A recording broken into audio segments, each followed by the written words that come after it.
Bueno, doctor, le doy la palabra. Su tema es COVID, mitos y realidades. Gracias por estar con nosotros, doctor. Le doy la más cordial bienvenida. Me da mucho gusto saludarlo. Gracias por estar aquí. Adelante, doctor. Muy bien, mucho gusto.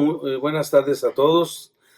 Hace 15 días tuvimos la posibilidad de estar con ustedes durante 15 minutos en lo que se interrumpió la transmisión y ya no pudimos concretar el tema.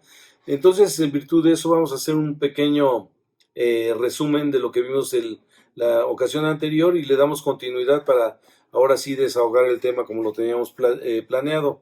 Bueno, básicamente lo que hablamos la vez anterior fue que el problema de la pandemia de COVID que ha afectado a todo el mundo y muy fuertemente a México cada día más, pues se debe a que el virus es un virus nuevo relativamente, cuyas características y nivel de contagio son muy altas, y también el nivel de letalidad, o sea, su capacidad de producir un daño a los tejidos que puede incluso desencadenar en la muerte. Que este virus, pues al ser desconocido, pues ha sido un reto para la comunidad médica y las autoridades también, porque pues todo se ha ido dando sobre la marcha, y lo que en un principio era una idea general de que los síntomas estaban muy establecidos para poder diagnosticar el COVID, pues con el paso del tiempo se ha visto que estos síntomas no son para nada los más frecuentes. Y vamos a hablar de los síntomas que todos escuchamos al principio, que era temperatura superior a 38 grados centígrados, dificultad para respirar, baja en la oxigenación, ataque al estado general, dolor de cabeza, etc. Pero se ve que esos síntomas en realidad solo están presentes en cerca del 8 a 10% de los pacientes que adquieren COVID, que otro 80% de los pacientes pues puede adquirir el COVID y llevárselo de una forma asintomática durante toda su presencia en el organismo, y que cuando hay algunos síntomas, estos pueden ser muy vagos, puede ser muchas veces simplemente falta de olfato, falta de gusto, ataque al estado general, que quiere decir pues, con cansancio, dolor de cabeza, desgano, pero no el cuadro ese pues tremendo que se planteaba que iba a dar a todos los pacientes que obtuvieran COVID. Entonces, en virtud de que el virus nos ha demostrado que no está nada escrito con respecto a la forma como evoluciona y su nivel de agresividad y de generar daño, bueno, nos ha permitido que se vaya aprendiendo mucho sobre la marcha, incluso desde el diagnóstico, ¿no? El diagnóstico tradicionalmente y desde el inicio de la pandemia, por ahí en febrero de este año en México, empezaron a hacerse pruebas pues de forma muy aleatoria y pruebas escasas en realidad de PCR. PCR significa, es una prueba de reacción en cadena que se hace en el laboratorio, es una prueba muy especializada que se requiere un equipo también sofisticado, por lo cual pues resultaba una prueba muy poco accesible para la población en general y y muy cara, ¿no? Pues recuerden ustedes que cuando empezó PCR a practicarse, pues las instituciones de salud no tenían la capacidad para llevarla a cabo porque no tenían mucho material para hacerlo y sus laboratorios no estaban habilitados, y si lo queríamos hacer a nivel privado pues costaba desde 8,000 pesos y de ahí muchas veces para arriba. Eso impidió el hacer un diagnóstico temprano y poder hacer una detección de qué tanto estaba impactando COVID en la población. Con el paso de los meses nos pudimos percatar de que el nivel de contagio es altísimo y que pues día con día sigue creciendo. Las últimas 4 semanas ya ha habido una tendencia a estabilizarse. Se espera, esta etapa de estabilización del virus se llama meseta, y se espera que para las próximas 4 a 6 semanas ya empiece ahora sí un descenso en el nivel de contagios que se ha venido generando. Con toda esta situación, bueno,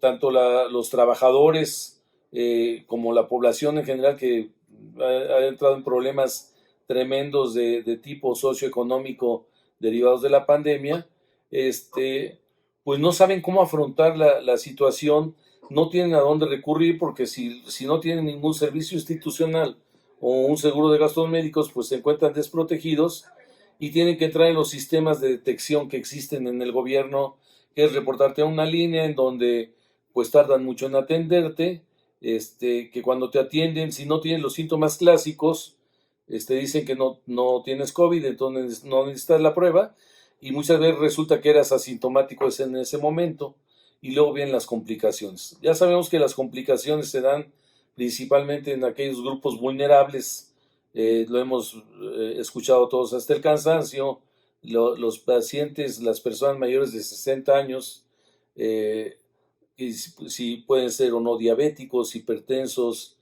la obesidad como un factor de riesgo ha sido muy importante en nuestra sociedad, y las enfermedades de tipo autoinmunes o que afectan a la respuesta del sistema inmunológico, entre ellas todos los tipos de cáncer. Entonces hay un grupo de riesgo muy alto y en nuestro país es especialmente fuerte este factor para el desarrollo del virus.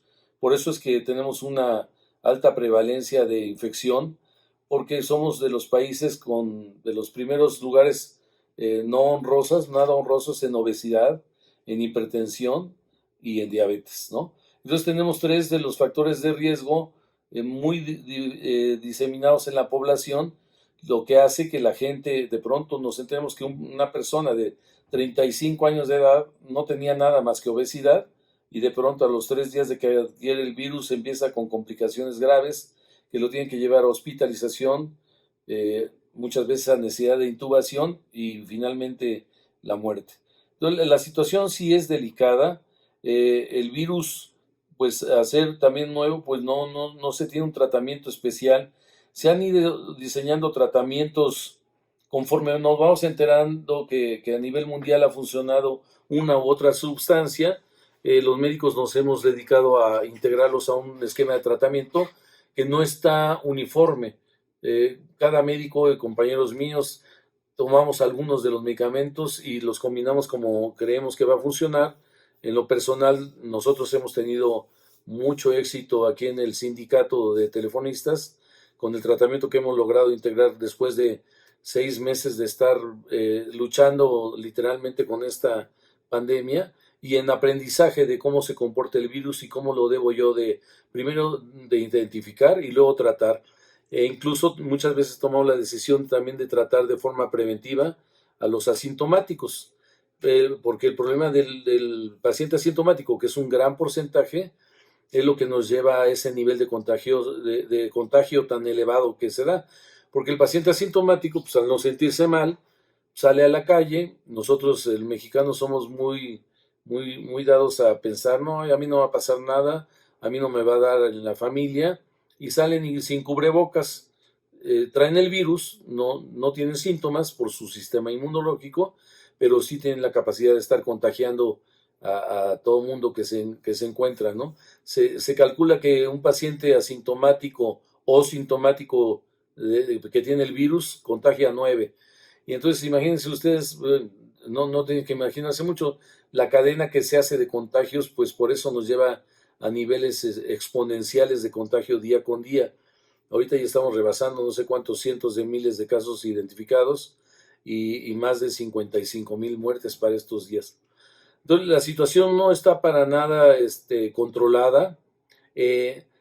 Al diagnóstico se han agregado pruebas ahora de anticuerpos, que es lo que se está usando con más frecuencia, que quiere decir que cuando hay un sistema inmunológico o de defensa íntegro, puede ser que la persona, sobre todo en los jóvenes sanos, tiene un buen sistema de defensa inmunológico.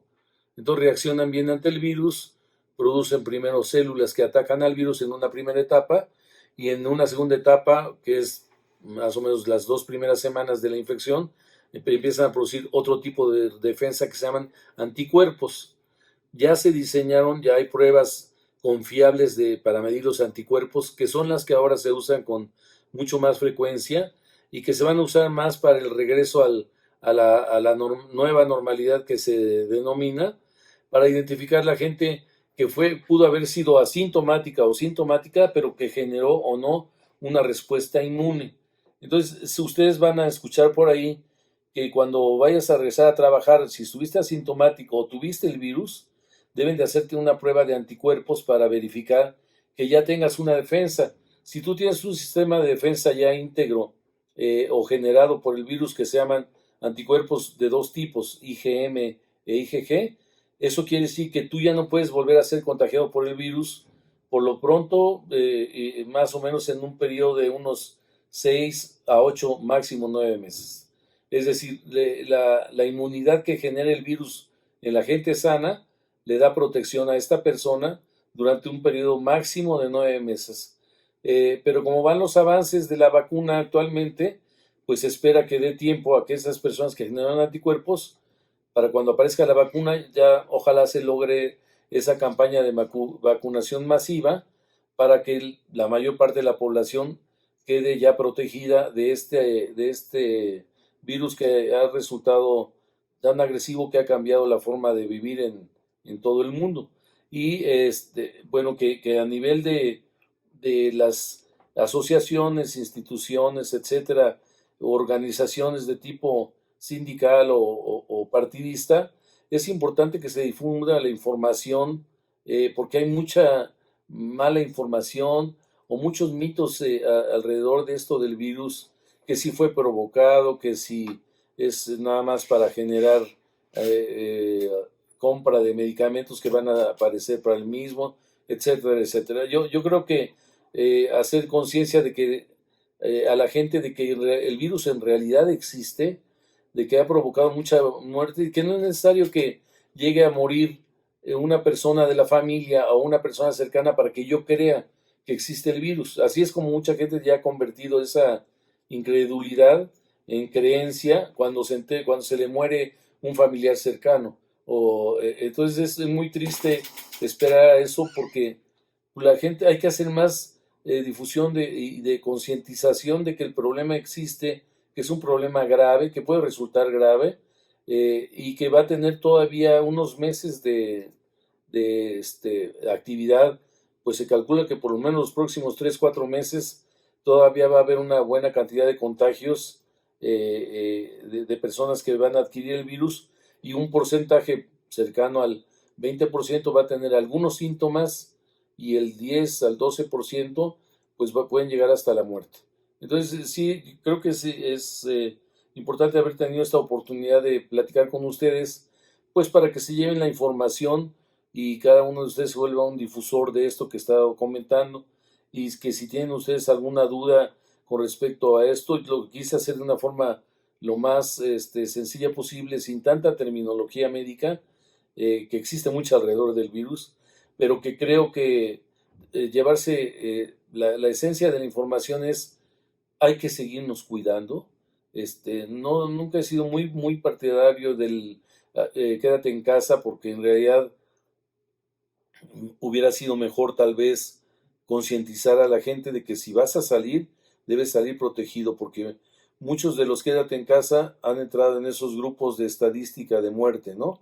Gente que nos enteramos de que, bueno, nunca salió desde que empezó la contingencia y ya murió, ¿no? Porque pues eso generó que gente les llevara el súper, la tintorería, ese tipo de cosas, y el virus es tan alto en su nivel de contagio y es tan fácil de transmitir que, bueno, llegó hasta la gente que estaba en reclusión por completo, ¿no? Entonces, sí, pero las medidas de seguridad que se tienen actualmente, que son obviamente el lavado de manos, todo lo que ya también hemos escuchado hasta el cansancio, asociado al uso del cubrebocas y la careta. La careta, yo pienso que en los próximos 3, 4 semanas también se va a volver un elemento importante de protección, porque agrega protección al cubrebocas, protege los ojos y las mucosas, ¿no? Entonces, seguir con la idea de que tenemos que seguirnos cuidando, que el virus es una realidad y que si yo me confío, la gente que está a mi alrededor, familias cercanas, familiares muy cercanos, mis papás, mis abuelos, la gente de edad, pues están en un gran riesgo de que si lo adquiere, pues puede llegar hasta fallecer, ¿no? Entonces, esa es la situación actual de este asunto del COVID que queríamos platicar con ustedes.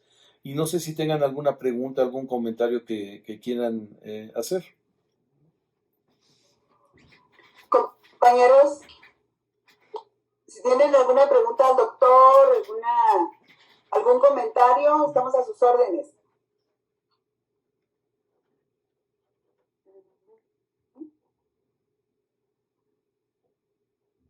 ¿Les quedó todo muy claro entonces? O muy confuso también. Sí. Janet, ¿quieres hacer una pregunta? Buenas tardes. Yo también quiero hablar. Ok, muy bien. A ver, adelante, Janet, y ahorita Alma, con gusto. Adelante.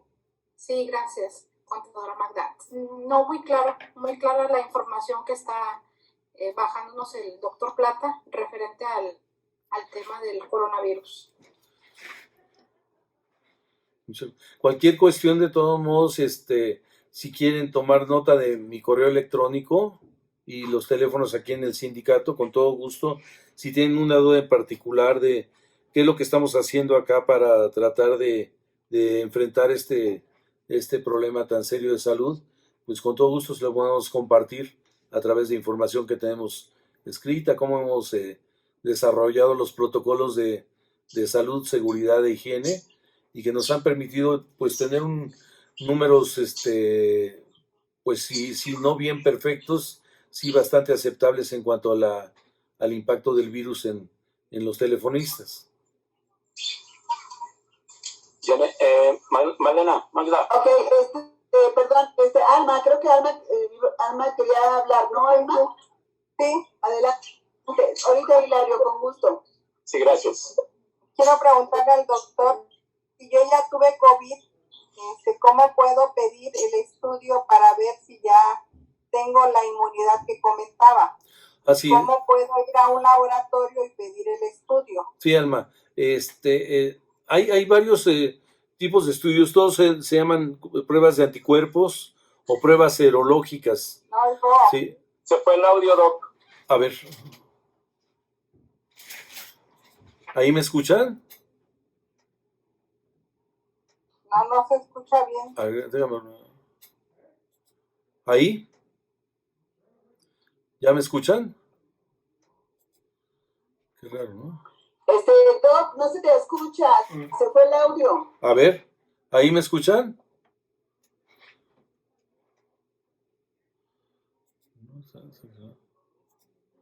¿Ahí me escuchan? No se te escucha, Doc. Ahí sí, ¿Ya? gracias. Perdón. Sí, Alma, las pruebas se llaman pruebas serológicas o de anticuerpos. Es importante que si van a solicitar una prueba serológica, debe ser de los dos anticuerpos, porque hay laboratorios que están haciendo solo uno.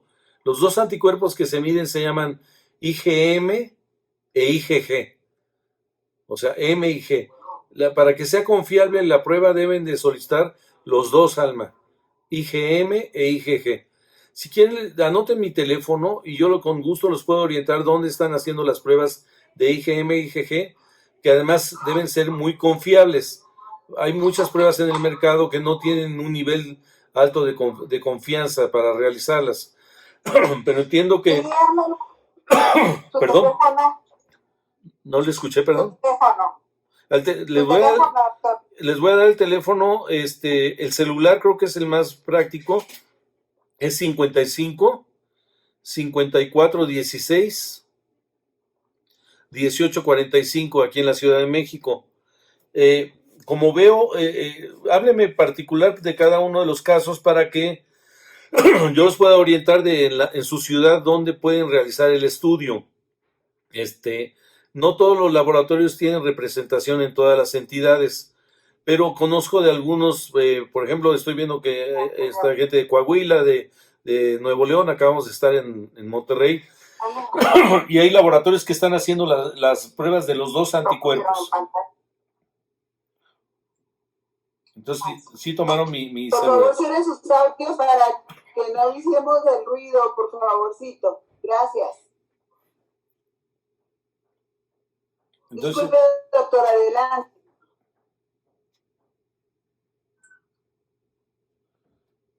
Iba a hablar, creo, Hilarión, ¿verdad?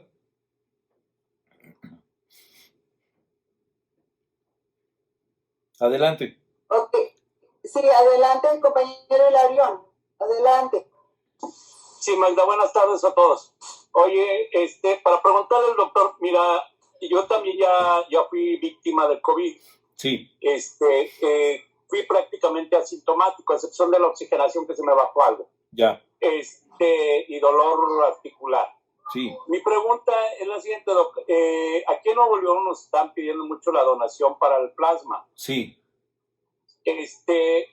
Mi pregunta en concreto es, yo padezco de todas las enfermedades sabidas y por haber, infarto, alta presión, azúcar, etcétera, etcétera, etcétera, etcétera. Sí. ¿Puedo ser donador de plasma No. o sucede como con la sangre? No, sucede como con las... Están pidiendo los mismos requerimientos que para sangre total. Entonces no puedo no creo que pudieras entrar.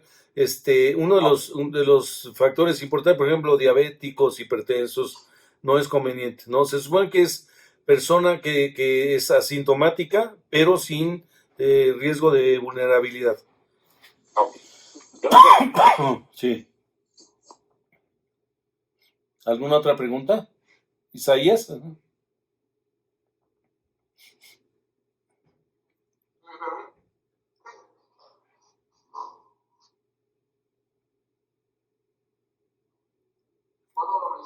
Te escuchamos, Isaías, adelante. Gracias. Doctor Plata, pues agradecer las palabras que usted nos da, el aliento de seguir cuidándose. Hay muchas dudas acerca de esto, desafortunadamente está convenciendo todo el mundo. La pregunta es de que muchas veces no podemos dejar de evitar que ahí trabajamos, pero la pregunta es, si en tu área de trabajo todos portan el cubreboca, hay menos probabilidades de contagiarse, espero suponer. Y la otra es de que si un asintomático no tiene ningún síntoma, ¿cómo contagia? El asintomático quiere decir que no tiene los síntomas evidentes, que es que la tos, etcétera, pero todo tiene secreciones. La gente que estamos sanos, cuando hablamos nada más, se emiten micropartículas de saliva que no son visibles así a simple vista, pero que sí llevan la cantidad de virus del paciente asintomático. Esa es la forma de contagiar, a través de partículas de saliva o catarro, por ejemplo, ¿no? Pero con la pura expresión de la palabra se pueden estar emitiendo estas partículas que se llaman diffusion. Esa es la forma como contagia. Entonces, si lleva cubreboca, no hay mucha actividad normal, ¿no? Exactamente, el cubrebocas se diseñó para evitar que el paciente que era sintomático o sintomático contagiara a la demás gente. No es tanto para que yo use cubrebocas y me proteja de un paciente, porque no hay cubrebocas de 100% de eficiencia. El de mayor eficiencia es del 95%, pero siempre deja un 5% de probabilidad de que pueda entrar el virus, ¿sí? Los únicos cubrebocas que tienen una eficiencia mayor al 95% son los de uso médico, de uso hospitalario, pero esos generalmente se reservan precisamente para personal que está expuesto al virus en el tratamiento de los pacientes. ¿Ah? Entonces, por eso es importante, sí, el uso de cubrebocas, no nada más para protegerme, que no es la función principal, sino para evitar que yo, que puedo ser asintomático, esté contagiando a la gente a través de las gotitas de secreción. Así es como se contagia. Gracias. Por nada. ¿Alguien más, compañeros, quiera comentar algo? ¿Más? Eddie Luz. Eddie. Buenas tardes, doctor. Buenas Muy tardes. importante y de gran ayuda su información. La pregunta va a lo siguiente. Tenemos claras las medidas preventivas que debemos de hacer uso. Yo soy del estado de Tabasco, y el estado Sí. de Tabasco tiene un alto índice de contagios y de Sí. mortalidad en comparación del resto de la República. Sí. Mi pregunta estriba en lo siguiente: las medidas preventivas, que pues bueno, es un boleto personal, ¿sí? Sí. Pero se ha hablado mucho de los tratamientos preventivos. Sí. ¿Qué pudiera usted decirnos al respecto?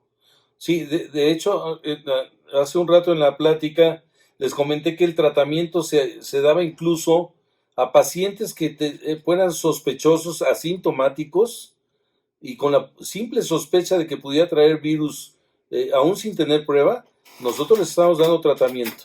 El tratamiento que se ha ido integrando, y cada médico en cada región tiene su tratamiento especial porque no existe un homologado. Muchos de los tratamientos comparten 2 o 3 medicamentos que ya están aceptados que reducen el daño del virus, ¿no? Por ejemplo, dexametasona, ivermectina, ¿no? Acitromicina, que son medicamentos que casi todos los planes de tratamiento los traen. Y además, los médicos les vamos agregando, de acuerdo a nuestra experiencia, uno u otro, ¿sí? Entonces, yo sí lo he usado de forma preventiva en pacientes que veo que son susceptibles de pronto desarrollar el cuadro, o que pueden ser portadores asintomáticos y que tienen gente, familiares cercanos con grupos vulnerables. Entonces yo digo, la verdad es que el plan de tratamiento que tengo, por lo menos yo, no tiene efectos secundarios graves, no tiene contraindicaciones graves. Entonces yo digo que ante el riesgo de alguna pequeña efecto secundario, prefiero evitar el riesgo del COVID, del desarrollo del COVID, o de que ese paciente esté contagiando a gente vulnerable, ¿no? Entonces sí hay tratamiento preventivo, y prácticamente para mí, yo tal vez le quito 2 medicamentos de los del tratamiento de ataque, cuando ya tengo el diagnóstico. Nada más le quito 2, pero todos los demás se los doy. Y logro elevar una buena respuesta inmunológica, que es la que hace la diferencia entre vivir o no, ¿no? Mi respuesta inmune es la diferencia definitivamente. Y les comentaba que el sistema inmunológico del niño, del joven, la verdad es que es muy bueno, ¿no? Por eso en el niño y el joven normal, que no tiene comorbilidad, pues les dan síntomas, si acaso, muy vagos. ¿Por qué? Porque su sistema inmunológico de primer contacto reacciona muy bien. Eso es un sistema celular. Y luego también se desarrollan sus anticuerpos en una segunda etapa del sistema inmunológico. Entonces sí vale la pena considerarlo, Luz, el asunto del tratamiento preventivo. La verdad que vale muchísimo la pena. Muchas gracias, doctor. Ajá. Muy claro, gracias. Gracias. Ok, ¿alguien más que quiera comentar al doctor alguna circunstancia o alguna pregunta? ¿Todo? Gerardo, ¿no tienes que preguntar nada? Muy bien. Bueno, Pues si no hay ninguna otra entonces, si no hay ninguna otra pregunta, doctor, muy agradecidas de que hayas estado con nosotros esta tarde, doctor. No, estamos a sus órdenes, y ya tiene mi número. Cualquier duda o comentario, con todo gusto, aquí estamos. Mucho gusto. Hasta luego. Muy bien. Hasta luego. Gracias.